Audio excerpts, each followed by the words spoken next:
안녕하세요. 오늘은 노인의 많은 문제들 중에서 노인의 우울증에 대해서 한번 같이 살펴보도록 하겠습니다.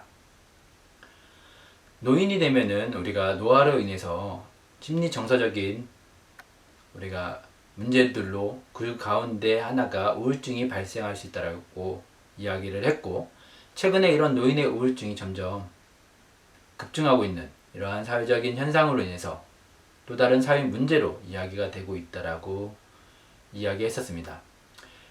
그렇기 때문에 우리가 노인 우울증에 대해서 조금은 더 관심을 갖고 한번 노인복지를 한다라고 하면은, 노인에게 서비스를 제공하고 사회복지사로서 활동을 한다라고 하면은 조금 더 살펴볼 필요가 있다라는 생각하에 노인 우울증에 대해 한번 이번 시간에는 살펴보도록 하겠습니다. 노인 우울증의 증상으로는 과연 노년기에 어떠한 증상들이 나타날까요? 우리가 GDSK 같은 일반적인 우울증 진단 검사들이 있는데, 이런 검사를 통해서 우울증을 우리가 검사해 볼 수는 있습니다. 근데 이런 검사를 해보면은 우리 생각보다 훨씬 더 많은 사람들이 우울증을 앓고 있다는 거죠. GDSK라는 거는 다른 건 아니고요, 한국 표준형 우울증 검사지를 이야기하는 거고요. 이런 거 외에도 다양한 것들을 우리가 활용할 수가 있는데, 우리가 의사는 아니니까 이런 진단지들을 통해서 우울증을 체크해 볼 수 있다라는 거죠. 그럴 때 이제 통상적으로 일반적으로 나타나는 우울증의 증상으로는 불안과 초조감을 볼 수 있습니다.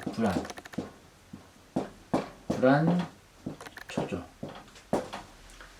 노인 우울증 환자는 불안감과 초조함에 휩싸여 실내를 우왕좌왕하거나 머리나 손목을 쥐어뜯기도 하고, 어떻게 보면 치매 환자의 배회 같은 증상이 되기도 하겠죠. 비슷한 거죠, 배회 같은 증상이랑.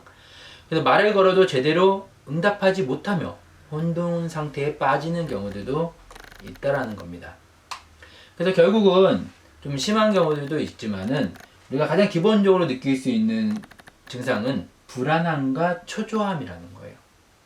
심리정서적인 우리가 성공적 노화에 대한 이야기도 했었는데, 심리정서적인 부분에서 성공적 노화, 적응을 잘했다라고 하면은 불안과 초조감이 줄겠죠.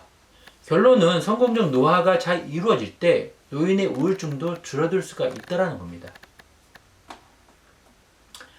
또 두 번째로는 어떤 증상이 있을까요? 히스테리.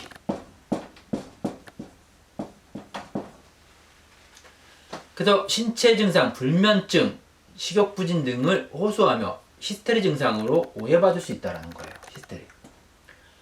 잠을 잘 못 자고 식욕부진이 오고, 아무래도 불안 초조하면 잠도 잘 못 자고 식욕부진이 올 수 있고 신체적 변화가 생길 수 있고, 그로 인하면 어떻게 돼요? 예민해지겠죠, 사람이. 이거는 노인이 아니라 할지라도 예민해질 수밖에 없는 부분이에요. 그렇게 예민해지면은 결론은 어떻게 되겠습니까? 예민함으로 인해서 히스테리적인 증상이 보일 수 있다는 거죠. 오해받을 수 있게끔. 그래서 이런 경우에는 우리가 우울증의 증상이다 라고 볼 수가 있는 거죠. 또 뭐가 있을까요? 신체적 호소.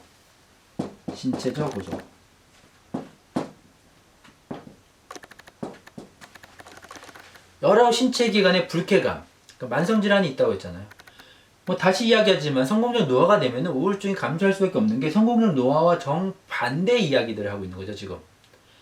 여러 신체 기관의 불쾌감, 통증 등을 호소하고, 다른 정신 증상을 호소하지 않는 경우도 소위 신체적 가면 우울증에 해당을 하는 경우도 있다는 거예요. 그래서 신체적 호소는 구강 내 이상 감각, 배설기관의 이상 감각, 통증, 그 외에 전신 권태감, 요통, 흉통 같은 것들을 우리가 이야기할 수 있습니다. 이런 신체적 호소, 여기도 아프다, 저기도 아프다, 노인들이 되면은 다 아파요.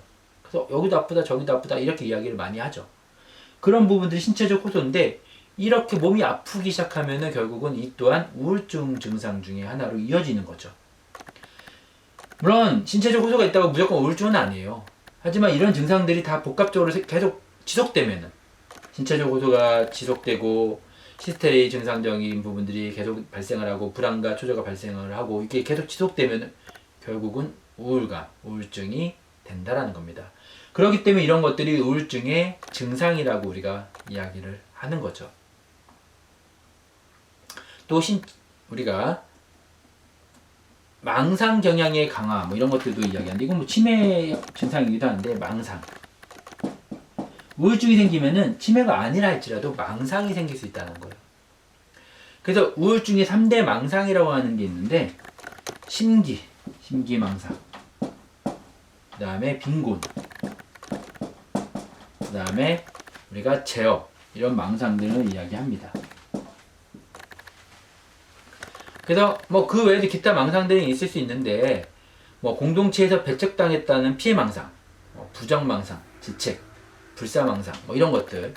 그러니까 아무렇지도 않은데 똑같이 평상시에 사람들이 똑같이 대해주는데 나만 배척당하고 왠지 소외당하는 것 같고 뭐 이런 부분들. 예를 들면은 점심을 먹으러 가는데 친구들끼리 연락을 했는데 연락이 안 됐어요. 그래서 연락이 안 돼서 친구들끼리 밥을 먹으러 갔어요. 그런데 연락이 안 돼서 나를 빼놓고 갔다고 해서 이게 왠지 고의적으로 나를 빼놓고 간 것 같은 이런 피해망상들이 발생할 수 있다는 거죠. 우울증으로 인해서. 이런 것들이 역으로 또 쌓이다 보면 우울증이 되기도 하는 거고요. 이런 우울증이 최근에 많은 연구 결과들을 보면은 이런 우울증이 우울증하고 치매는 연관성이 있다라는 연구 결과들이 많이 나와요. 연구 결과들이. 그래서 별도가 아니라 치매 대상자들이 대부분이 우울증을 앓고 있어요. 앞에서 우리가 증상을 보면은 치매 증상이랑 비슷한 것들이 나오는 것처럼 대부분의 치매 환자들은, 치매 대상자들은 우울증을 앓고 있다는 거죠. 그래서 우울증이 심해지면은 가성치매라는 것도 생기는데 우울증이 있는 노인이 우울증으로 인해 정신 운동 기능의 제재로 인해 나타나는 모습인데 이게 우리가 이야기하는 가성치매라는 거예요. 가성치매. 그래서 굳어진 표정, 일괄적인 지능 저하, 우울증이 회복되면 치매 증상이 회복된다. 그래서 얘는 이제 우리가 가연성 치매, 뭐 이런 비가연성 치매도 이야기했었지만은 우울증이 해소되면은 이 치매는 어느 정도 해소가 되는 그런 치매예요. 또 다른 우리가 우울증 증상으로 또 뭐가 있을까 보면은 의식장애라는 게 있어요. 의식장애.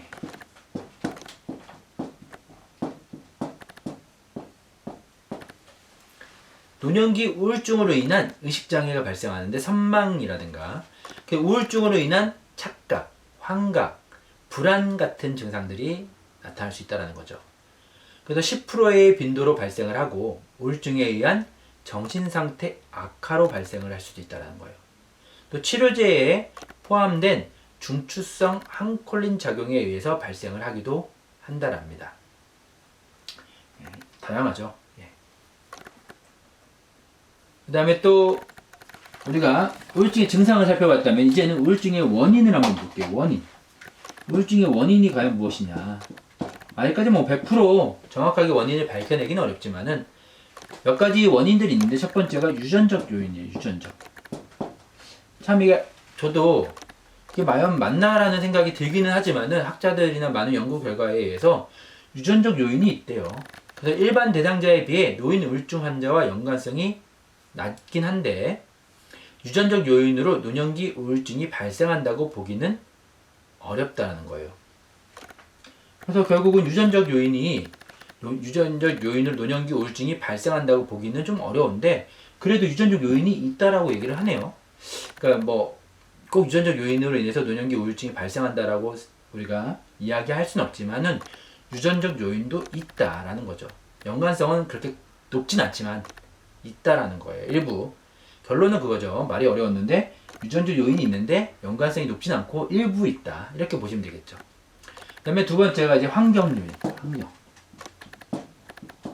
환경 중요하겠죠? 우리는 인간은 환경 속에 살아가는 환경 속의 인간이기 때문에 노년기 환경 변화는 우울증의 상황 요인다라는 거예요.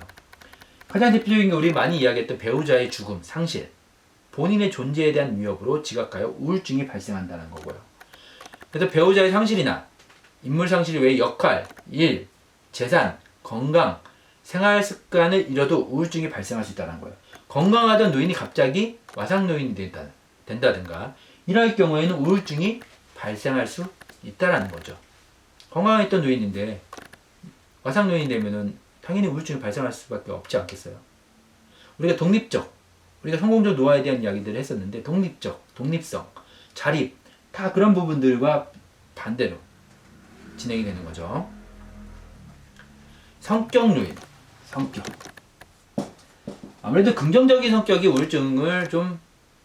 우울증이 적게 오겠죠. 그래서 중년기 이후 우울증을 보이는 환자의 성격 경향을 보면은 집착 성격의 경향을 많이 보인대요. 그래서 꼼꼼하며 타인에 대한 배려와 양심이 있는 사람으로서 이게 멜라콜리아 친화형이라고 이야기를 하는데, 이런 꼼꼼하며 타인에 대한 배려와 양심이 있는 멜라콜리아 친화형이나 집착적인 성격, 열중, 철저, 집착 같은 이런 경향을 보이는 사람들이 우울증이 올 수 있다라고 보는 거죠. 또 신체 질환.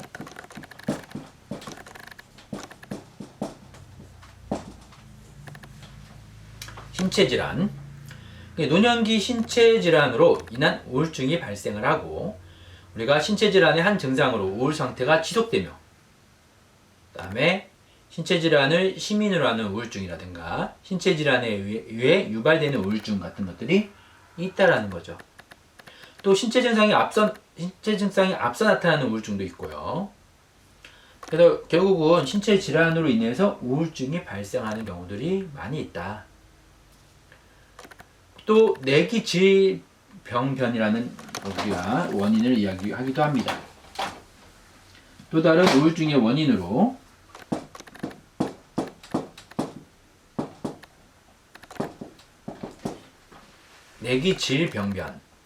내기질병변으로 인한 우울증으로서 뇌혈관성 장애라든가 알츠하이머 치매 등을 이야기하는 거예요. 치매와 우울증이 연관이 있다는 게 이런 내기질병변으로 인한 원인으로 우울증이 발생한다는 거죠. 그래서 혈관성 우리가 이야기하는 혈관 장애 이후 우울증 발생률이 25% 정도 된다. 25%. 그다음에 우리가 기분 변조성 장애 이후 우울증 발생 확률은 또 30%래요.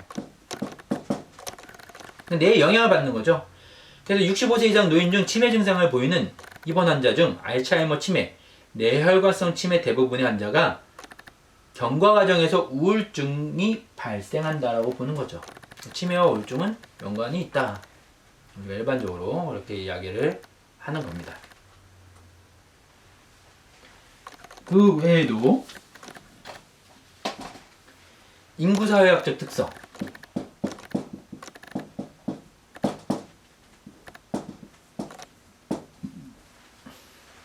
노인의 우울에 영향을 미치는 인구사회학적 요인으로는 성별, 연령,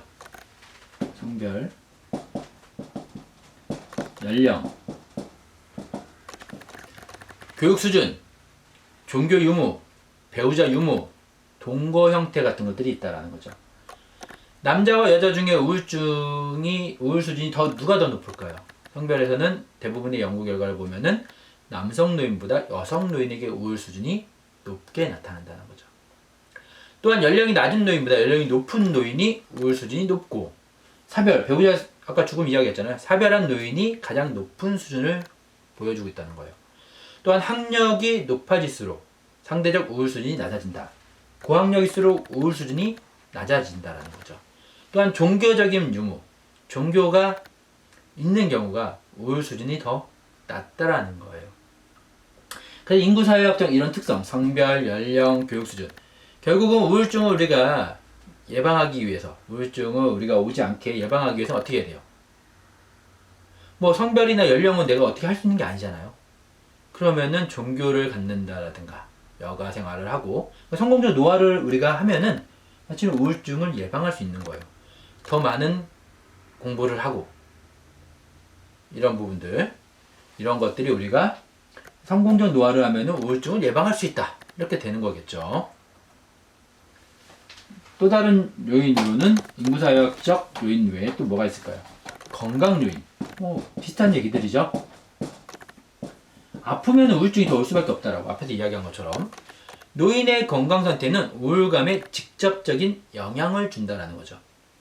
노인의 건강 상태가 좋으면 우울감이 낮아지고 노인의 주관적 건강 평가는 노인 우울과 직결된다는 거예요. 그래서 신체 건강 수준을 높이 인식할수록 우울 정도가 낮아진다는 거죠. 결국은 건강할수록 우울 정도는 낮아진다. 아플수록 결국은 우울 수준이 높아진다 라는 거겠죠. 또 뭐가 있을까요? 경제 상태. 근데 이게 우리가 지금 계속 노인에 대해서 이야기를 하는데 하다 보니까 결국은 다 비슷해요. 성공적 노화를 하기 위해서도 우리가 건강해야 되고 경제력도 있어야 돼요. 그렇죠? 그래서 그런 부분들을 생각해 보면은 지금 경제 상태가 또 우울증에 영향을 주는데 경제적 어려움은 건강상의 문제에 따라 우울에 영향을 미치는데 남녀 모두 월 수입에 따라 낮은 집단의 우울 정도가 높다. 월 수입이 낮을수록 우울 정도가 높다라는 거죠. 결론은.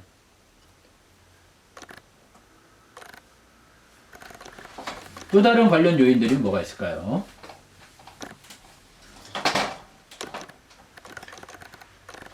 사회적 지지 정도. 사회적 지지.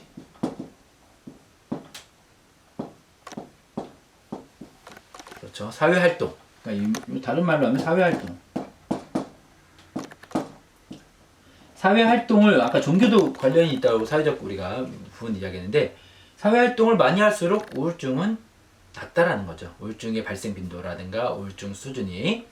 사회적 지지가 높을수록 우울 정도가 낮아지고 사회활동 참여가 활발한 노인이 우울 정도가 낮게 나타난다는 거죠.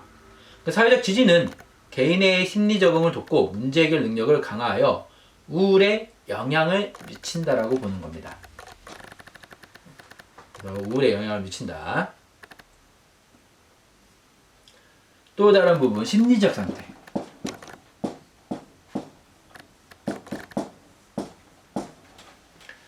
노인의 고독 증가는 신체적, 사회적 상실의 결과로 나타나고 전체적인 삶의 만족도가 낮아지기 어려움으로 만족도가 이제 낮아지기 때문에 결국은 고독감이 증가할수록 부정적 성향이 높아지며 삶의 만족도가 낮아진다는 거죠. 고독감, 심리적 상태. 그 고독의 증가는 삶의 질을 낮춰주고 고독감이 증가할수록 부정적 성향이 높아지면서 삶의 만족도가 낮아지고 생활 만족도가 높아질수록 우울 성향은 낮아지기 때문에 심리적 상태가 고독감이라든가 불안할수록 우울감은 증가하는 거죠. 생활 만족도가 높아질수록 우울 성향은 낮아지고요. 그래서 이런 우울증의 진단을 하기 위해서는 우리가 몇 가지 제가 아까 GDSK 같은 자가 검사지 같은 것들이 있다라고 이야기했는데 그 검사지들에 포함되는 몇 가지 질문들을 한번 여러분들한테 안내를 드려보면은 우울 기분 첫 번째, 슬픔, 공허함, 불안, 초조. 우울 기분이 드느냐 안 드느냐, 얼마나 자주 드느냐, 뭐 이런 것들. 또 일상적인 활동에 대한 흥미, 관심. 흥미와 관심을 얼마나 갖고 있냐. 우울증이 심할수록 이런 일상생활에 대한 관심, 흥미가 떨어진다는 거죠.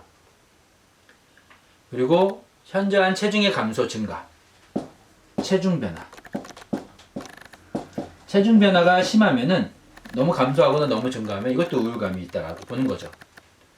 또 불면증, 잠을 못 자는 것.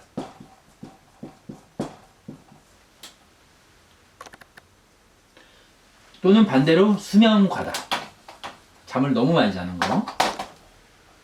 그리고 다섯 번째, 활동을 싫어하는 거죠. 활동. 운동을 싫어한다. 그리고 쉽게 피로함.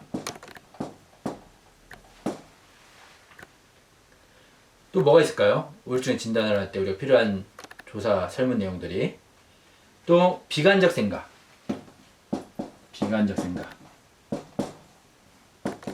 죄책감. 또 여덟 번째는 집중력 감퇴. 뭐 하나에 집중을 못하는 거죠.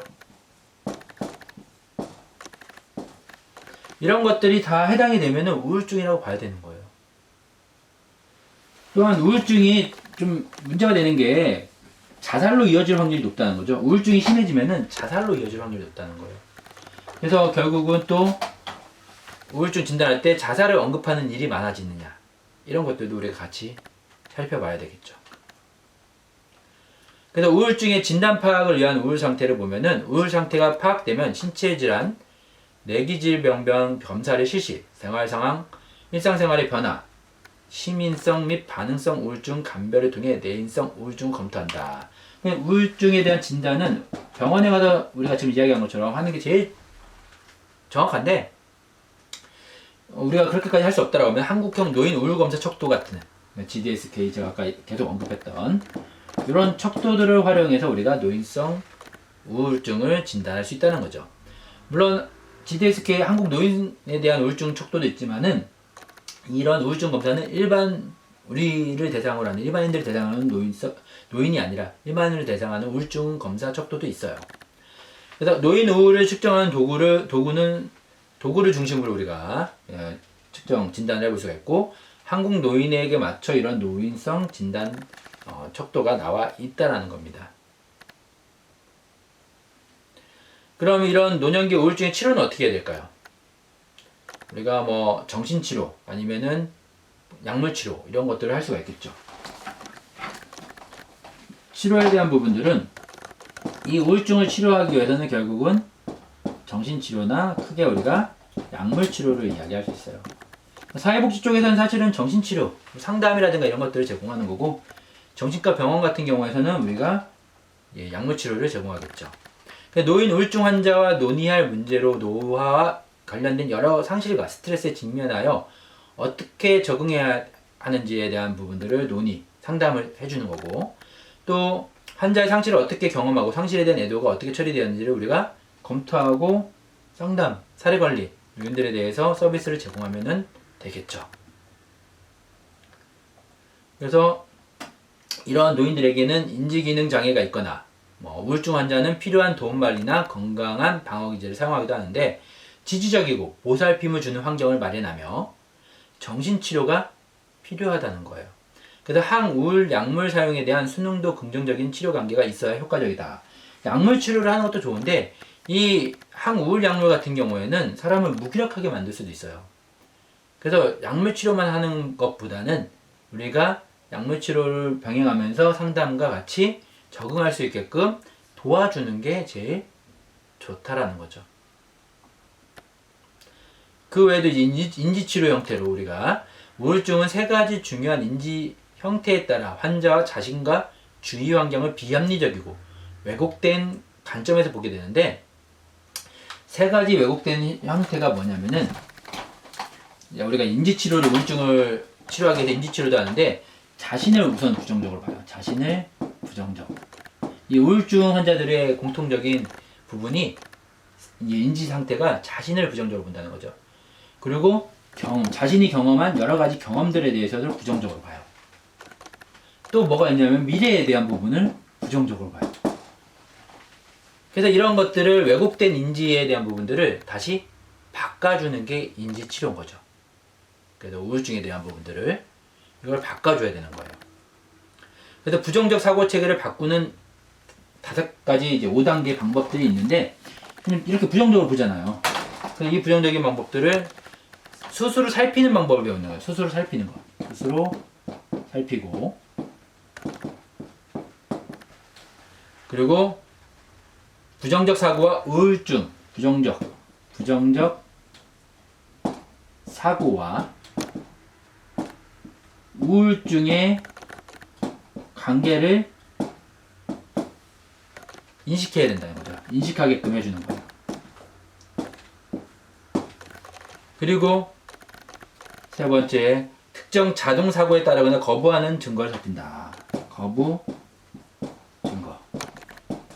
부정적이니까 뭔가 거부하는 증거들을 우리가 살펴보고, 또 네 번째는 부정적 인식을 지속시키는 신념을 파악하고 배운다. 부정적으로 우리가 인식하는 부분들이 어디서 오는지를 부정적 인식에 대한